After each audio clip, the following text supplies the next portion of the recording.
Halo semuanya, selamat datang pada video pembelajaran kali ini. Saya akan menerangkan pada materi sebelumnya dengan request bahwa teman-teman meminta untuk dibuatkan video pembelajaran agar mempermudah dalam belajar, sehingga semoga video ini dapat bermanfaat dan dapat membantu pemahaman kalian. Baik, bahwasanya belajar statistika itu adalah mudah dan menyenangkan bersama saya sendiri. Mari simak video pembelajaran kali ini. Dalam ilmu statistika itu kita harus memahami konsepnya. Ada 3. Yang pertama tentang definisinya. Jadi harus paham definisinya. Kemudian ada teknik pengumpulan data, dan yang ketiga adalah penyajian data. Jadi statistika pada dasarnya dikelompokkan menjadi 3 macam seperti ini. Kemudian dari definisinya sendiri akan terpecah lagi menjadi 3. Dalam ilmu statistika itu ada definisi dari statistika itu sendiri apa, kemudian populasi apa, dan sampel. Kemudian pada pengumpulan data itu ada 4 hal. Yang pertama adalah wawancara, kemudian kuesioner, kemudian observasi, dan dokumen. Kemudian pada poin penyajian data ada 2 hal di sini, tabel dan diagram. Ya, ini hanya poin besarnya. Pada dasarnya penyajian data pun ada berbagai macam ya, dengan chart, dengan kurva atau semacamnya. Tapi pada dasarnya adalah dengan menggunakan tabel atau diagram. Diagram pun macam-macam bentuknya ya. Baik, secara garis besar ada ini ya, definisi, pengumpulan data, penyajian data. Kemudian kita akan masuk pada definisi statistika, populasi, dan sampel. Nah, statistika itu adalah ilmu pengetahuan yang berhubungan dengan cara pengumpulan, pengolahan, penyajian data, dan penarikan kesimpulan dari data yang diperoleh. Kemudian dari pengetahuan ini saya petakan sehingga terwujud seperti ini.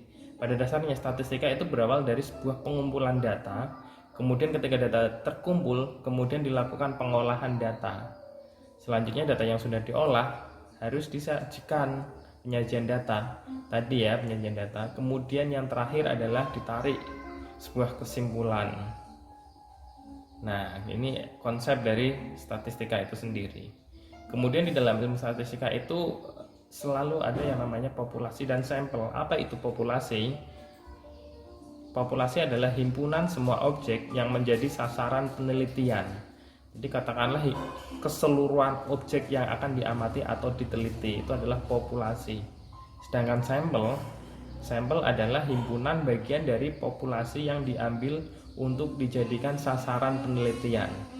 Jadi contohnya seperti ini, saya ilustrasikan seperti ini. Populasi adalah semuanya, semua objek ya yang ada, yang muncul, yang ada di dunia ini. Tapi sampel adalah bagian terkecilnya. Itu adalah konsep dari populasi dan sampel. Kemudian contohnya adalah ketika seseorang sedang memasak sebuah sayur sup di sebuah panci, maka orang tersebut akan mengambil 1 sendok dari panci untuk dicicipi rasanya. Apakah kurang asin, kurang manis, atau sudah pas? Nah, 1 sendok tersebutlah yang dinamakan sampel. Sedangkan sup 1 panci adalah populasinya. Ya, ini contoh sederhananya. Kemudian ada contoh lain seperti ini. Sebuah toko musik yang memiliki ruang terbatas tidak akan menaruh semua alat musik yang dijual untuk diletakkan pada etalase toko.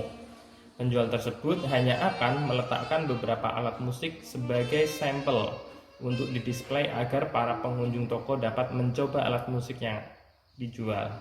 Sedangkan alat musik yang lain akan disimpan di gudang sebagai stok. Nah, jadi pengunjung yang datang ke toko tersebut hanya akan mencoba instrumen yang didisplay atau sebagai sampel ya.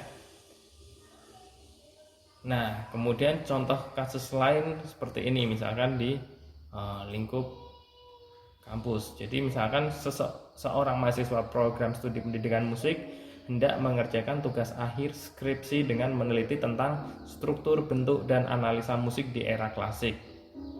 Nah, karena terdapat banyak karya musik pada era klasik, nah ini populasinya ya, maka mahasiswa tersebut harus menentukan salah satu atau beberapa karya musik sebagai sampel untuk diteliti.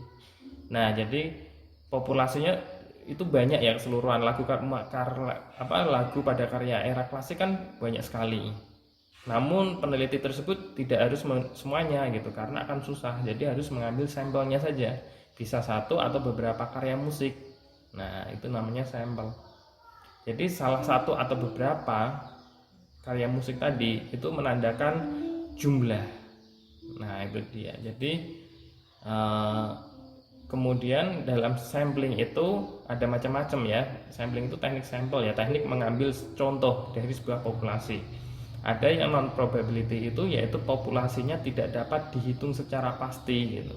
Jadi populasi yang umum di dunia ini misalkan apa gitu, pohon yang untuk membuat misalkan membuat bahan gitar atau biola gitu kan, kayunya kan ada maple, ada apa gitu. Tapi itu tidak terbatas gitu kan, karena banyak sekali gitu. Nah, itu kalau purposive itu memiliki kriteria tertentu gitu. Jadi misalkan kita ketika ini misalkan tadi ya, musik klasik tadi, kriterianya apa? Kriterianya jelas musiknya harus ada di era zaman klasik gitu, dengan range tahun tertentu gitu. Mungkin kriteria kedua adalah karyanya siapa gitu. Kemudian kriteria yang ketiga adalah apa gitu. Jadi kemudian ada kriteria selanjutnya apa dan selanjutnya. Jadi ini purposive sampling namanya. Jadi seorang peneliti sudah menentukan kriterianya untuk mengambil sampel gitu. Kemudian yang ketiga, ini yang sering dilakukan seseorang dalam sebuah penelitian itu random atau acak ya. Jadi sampling itu diambil random aja gitu, asal ngacak gitu. Jadi misalkan tadi contohnya misalkan pada mengambil sop itu kan acak, berarti kan ngambilnya dia nggak ngambil sayurnya apa, misal sayur kolnya atau sayur sawinya atau sayur wortelnya, enggak, acak aja, yang penting ngambil 1 sendok terus dicicipin. Nah, itu contohnya. Baik, semoga kalian paham tentang sampel dan populasi ya. Untuk terutama ini bisa panduan untuk kalian mengerjakan tugasnya.